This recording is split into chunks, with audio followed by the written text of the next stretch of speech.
I thought it is important for us to have a conversation as Kenyans is, of course, based on the sale of the 15% GOK stake in Safaricom PLC.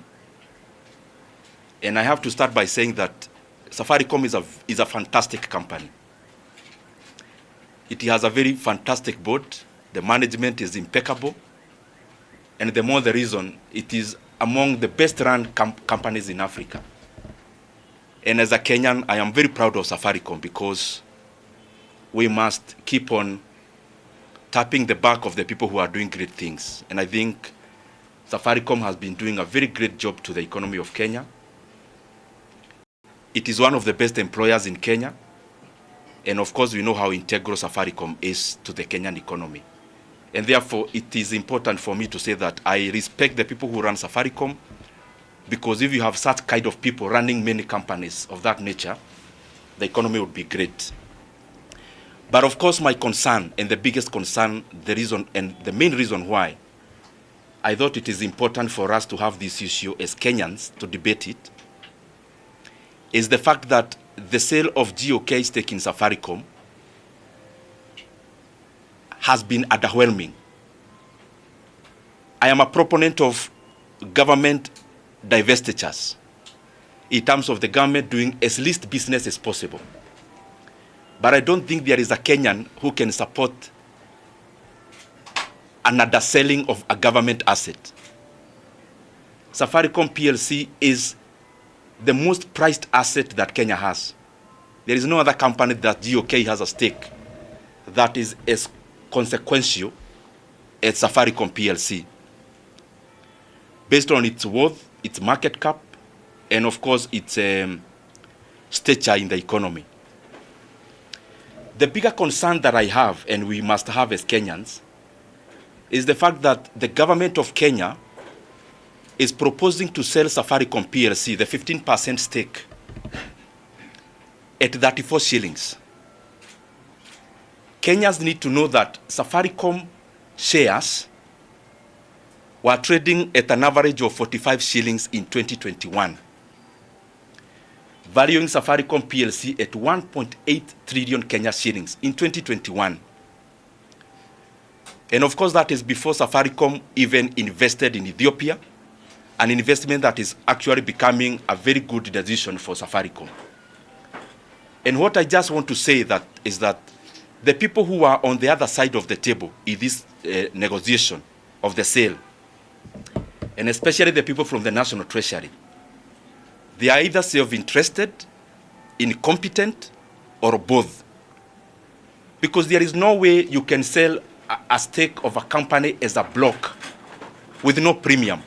And especially by looking at the last, sorry, I think we can close that window. Sorry for that. Let me repeat. The biggest concern that we must have as Kenyans is the valuation at which the government is proposing to exit 15% stake in Safaricom. Because they want to sell per share at 34 shillings.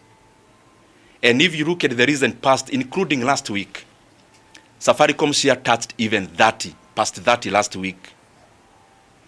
But in the last 5 years, and especially in 2021, Safaricom share was above 45 shillings in August of 2021.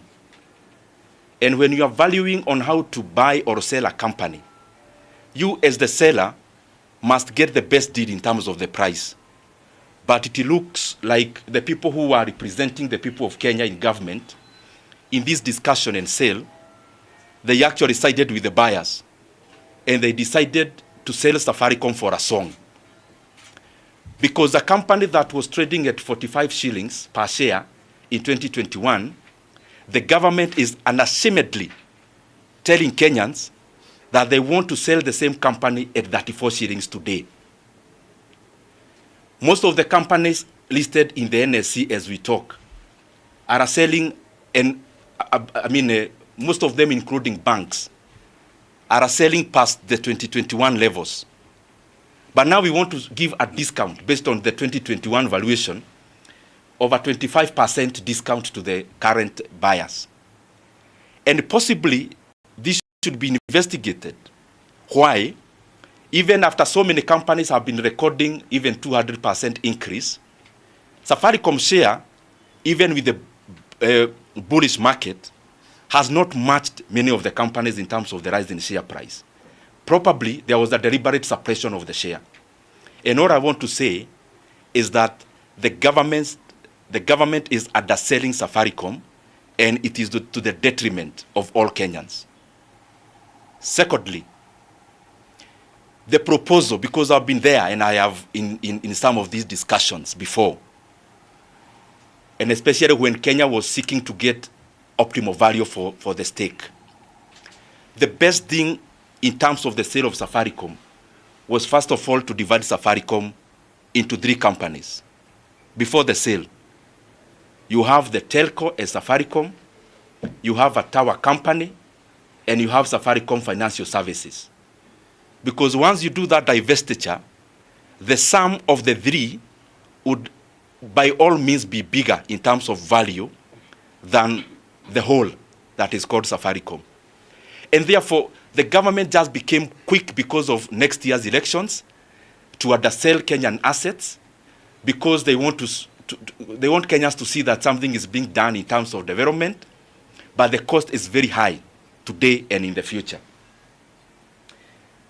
The other thing that is very funny about this transaction, and I pity the people in the government who represented the people of Kenya in this transaction and this deal. I've been talking about something called securitization, illegal debts. This deal of of GOK sale of the stake of Safaricom also is riddled with the same illegal debts.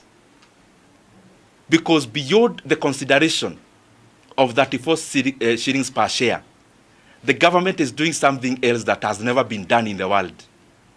They are collecting dividends in advance. Basically, they are telling the sellers, the buyers, yes, pay us for our stake, but instead of negotiating a better price and value for Kenyans, they have already mortgaged the dividend that the National Treasury would have gotten in the next many years. 40 billion shillings out of the consideration is actually dividends collected in advance. In other words, securitizing dividends. It is important for Kenyans to know these things. And also for Kenyans to know that the people we are sending to negotiate for us as Kenyans are either putting their self-interest first and therefore undercutting what we should get as value as Kenyans, or they are just plainly incompetent. On the same kind of sales and divestitures that have been happening, it is important for us as Kenyans to understand the difference, and the people in the National Treasury and government to understand that there is a difference between privatizing a public organization or company and outright sale. Privatizing is when you give up even control for efficiency to percolate in the company. But the kind of thing we are seeing in Safaricom is not a privatization. It cannot pass as such. This is an outright sale, because already Safaricom was already a private company. It's not a parastatal. And therefore it is just purely for revenue raising that it is happening. The problem is, even as revenue raising, Kenyans are not getting value for their money, and Kenyans are not getting the appropriate price and valuation for Safaricom, for GOK stake in Safaricom PLC. I also want to challenge all of us. And I saw the other day a Tanzanian company with a Kenyan unit called Karahari Cement buying the stake in East African Portland Cement that belonged to NSSF, again taking it for a song. Why is this massive interference with NSSF? That a person who is not Kenyan can see value in East African Portland Cement that NSSF that is investing workers' resources cannot see in a local company. We must be vigilant.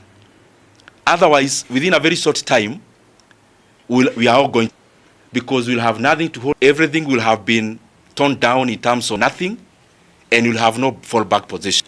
And on the same, I have been saying, and there is a new jargon in town called infrastructure fund. Infrastructure fund is only two things, and Kenyans should know that.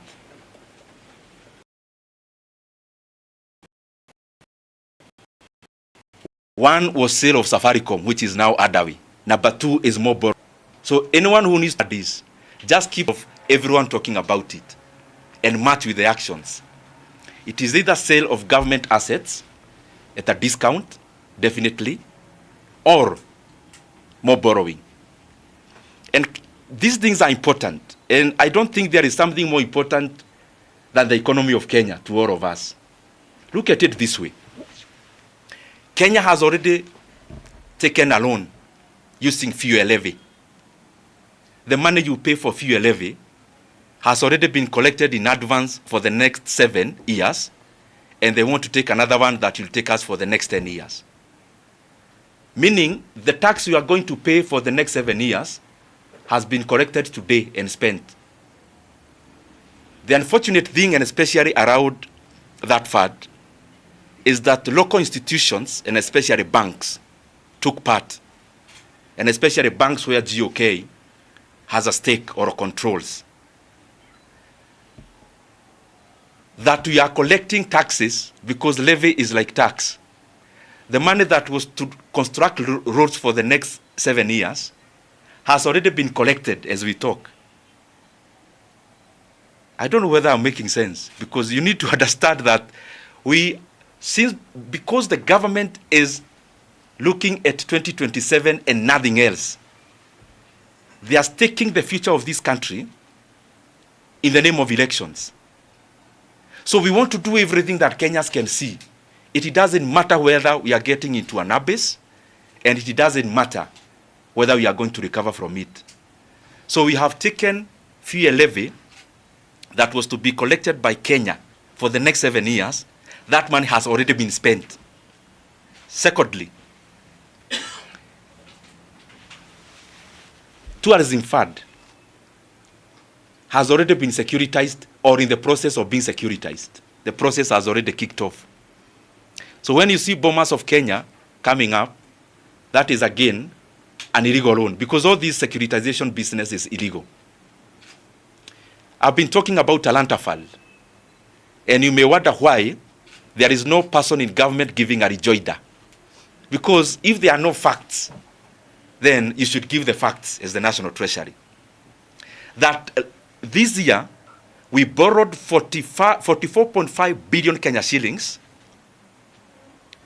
where Kenya is going to pay an interest rate or an interest sum of 100 billion Kenya shillings in the next 15 years. Can you imagine that? Just because we want claps, now we take a loan of 44.5 billion shillings, where the government is going to pay interest rate quantum of 100 billion in 15 years. So the Talanta Stadium, you see, the cost is not 44.5 billion. And I've been repeating this, and I want to repeat. The real cost is over 140 billion Kenya shillings. So we need to ask ourselves as Kenyans whether these are the kind of decisions that we want made for our economy. Now, they're in the process now of securitizing your housing levy. That the housing levy Kenyans are paying, so that they remove the talk of whether it can be reduced or not. The government is again kicking off the process of securitizing. Securitizing is just a heavy word to confuse Kenyans. Of borrowing through mortgaging the housing levy. So they are collecting it in advance.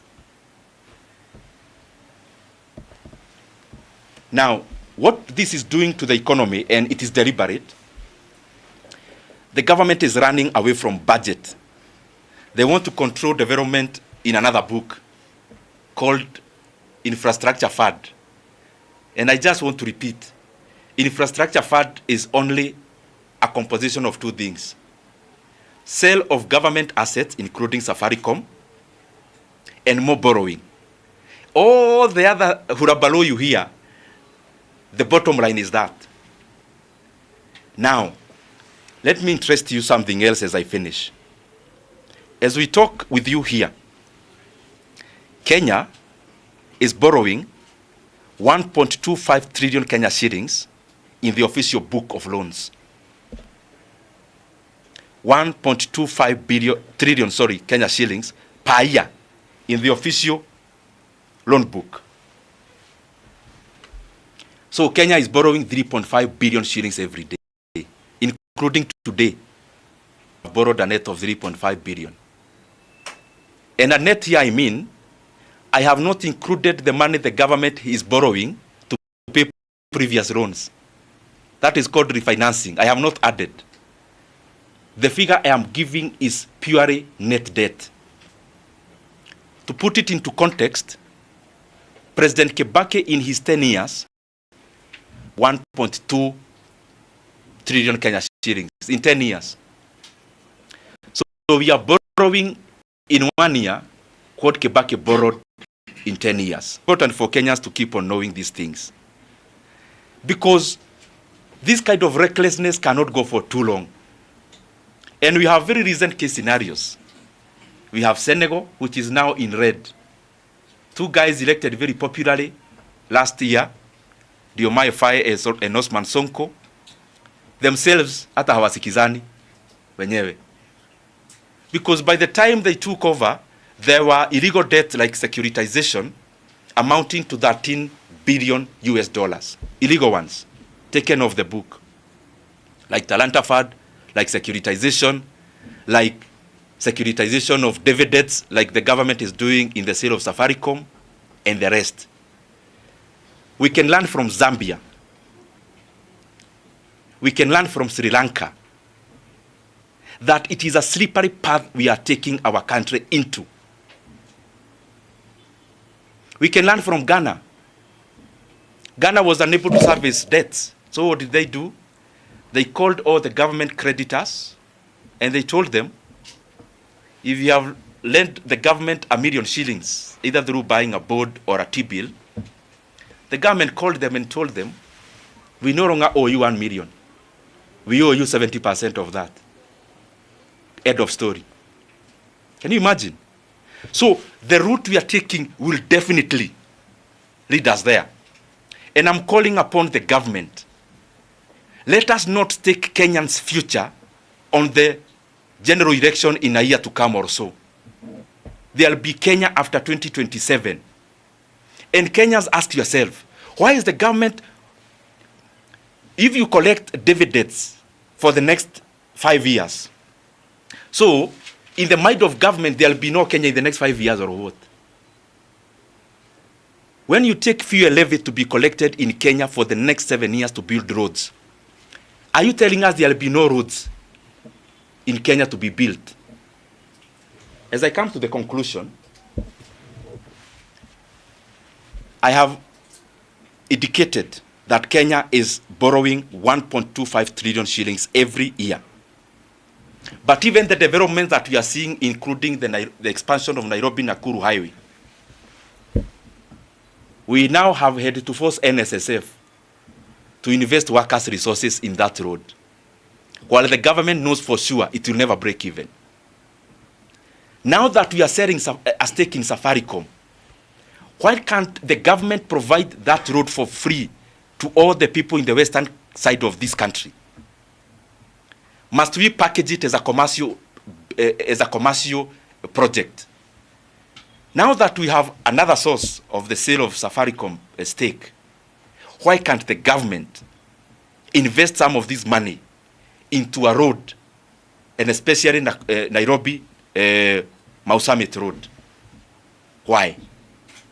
That a Kenyan in the western part of this country, from Nakuru all the way, who pays pay, who pays VAT, who pays fuel levy, again is made by government to build their own road.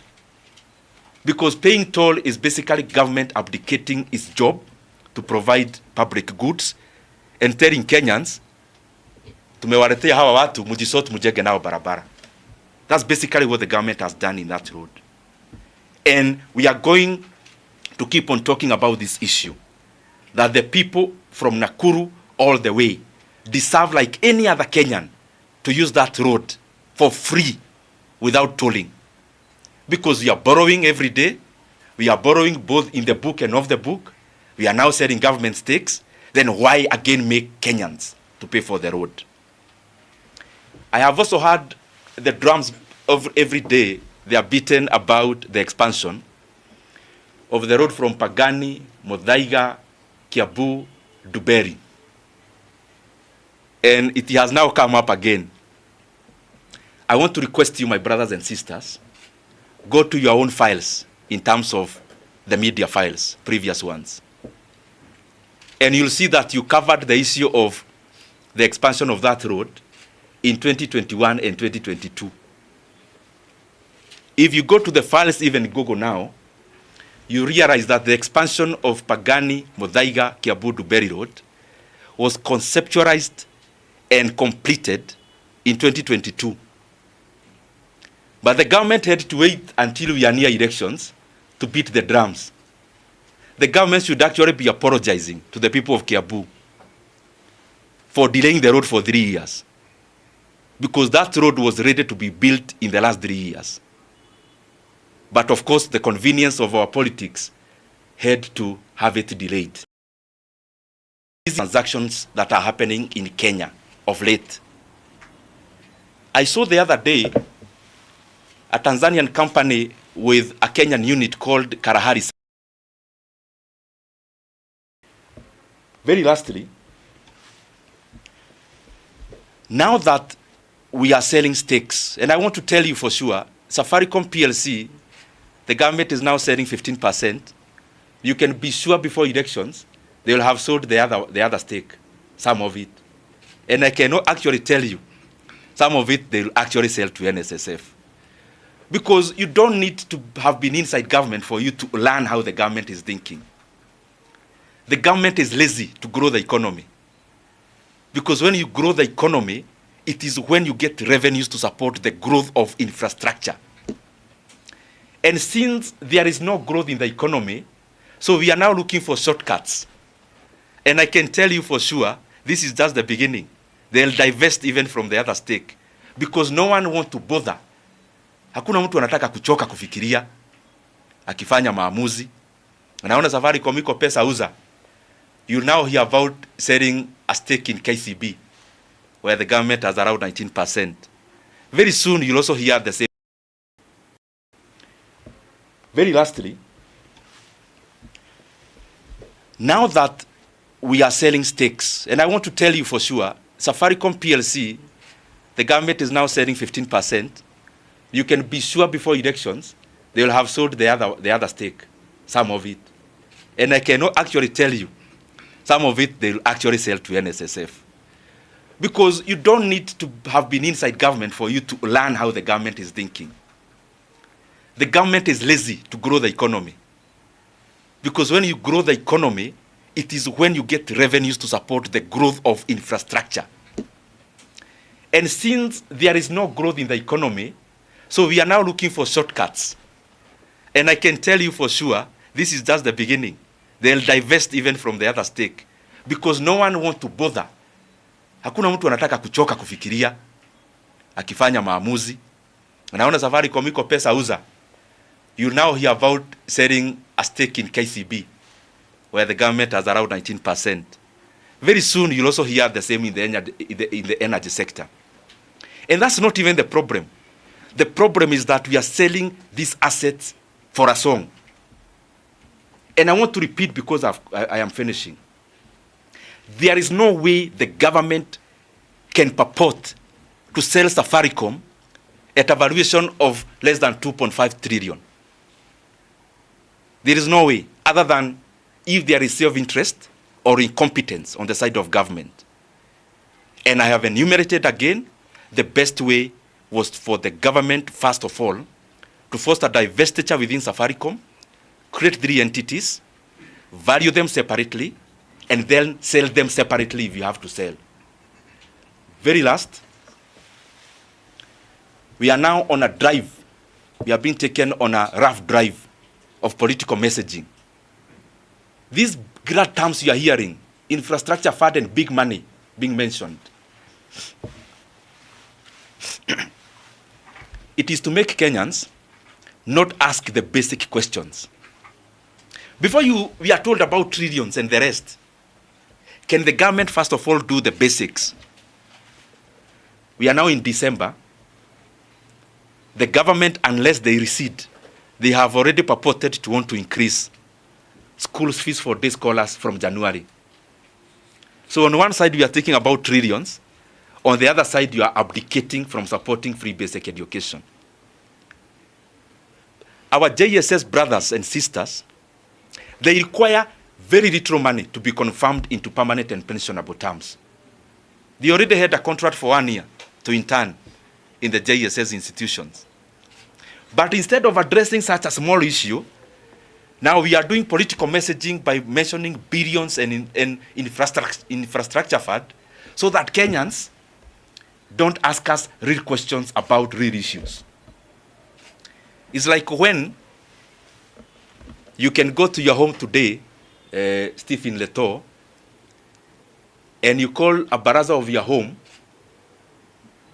or Mwaneki, or Business Daily.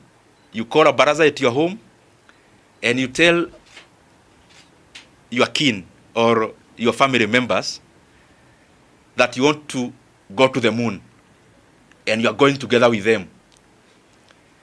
So they actually forget to ask you about food for that day, because you've already sold a grandiose idea. Unfortunately, within a day or two, they start telling you, okay, we are still going, but where is food? So the basics for this country, one of the basics is basic education. Before we talk about all those other things, the government must give assurance through writing that day scholars in Kenya from January will get an opportunity to go to school without the handicap of finances, as it has been before. As I close, let me take you the last sentence on something else, because this grandiose communication of politics can make Kenyans get lost. Now, we are building highways to toll without any alternative. It has never happened in Kenya since independence. Because even where there is a toll road, there are alternatives. It is the first time in Kenya we are doing an experiment to have Kenyans pay for using a road and deny them an opportunity for an alternative. That's one. It is also the first time in Kenya we are doing off-the-book borrowing through Talanta Board and the rest. It is also the first time we are securitizing revenues to be collected by the country for the next many years. But we are sold a grandiose idea. This is the fact. Kenya has always built stadiums. We have Nyayo Stadium, we have Kasarani. We never took an illegal board, but Kenya built when the economy was quite small. Kenya has always had tarmac roads. Even where we are building the toll road from Nairobi to Nakuru, there is a road. Not that there is no road, there is. And it was built by Kenyans through taxes. And the government never had to take an illegal loan called securitization. You can live here in Nairobi, go to Isiolo, go to Marsabit, and go to Moyale border. There is a tarmac road there, smooth one, a highway. You don't pay to use. It was built by Kenyans, by the previous governments. You can live here, go to Hispania border all the way to Kuria in Migori. All the way it is tarmac. We never took an illegal loan. We never took a securitization. And when Kenya was a smaller economy, we still managed. You can live here and go all the way to Kitengela and go all the way to our border with Tanzania on the other side. Again, there is a tarmac road there. no grandiose communication from government. Government humbly built without making Kenyans to pay. You can leave here, go to Mombasa. There is already a tarmac road. So what I'm saying, you know, the way the government is defending itself. Oh, we are doing these things to build roads. Okay, fine. All the other governments build roads, but they never took reckless loans and illegal loans. That's what we are saying. It's not the first time Kenya is building stadiums. We have always built stadiums or stadias. So that is my concern. And I request Kenyans of goodwill, including LSK, ISPAC, the civil society, and all leaders, including the media. The things we are talking about are apolitical from where I start.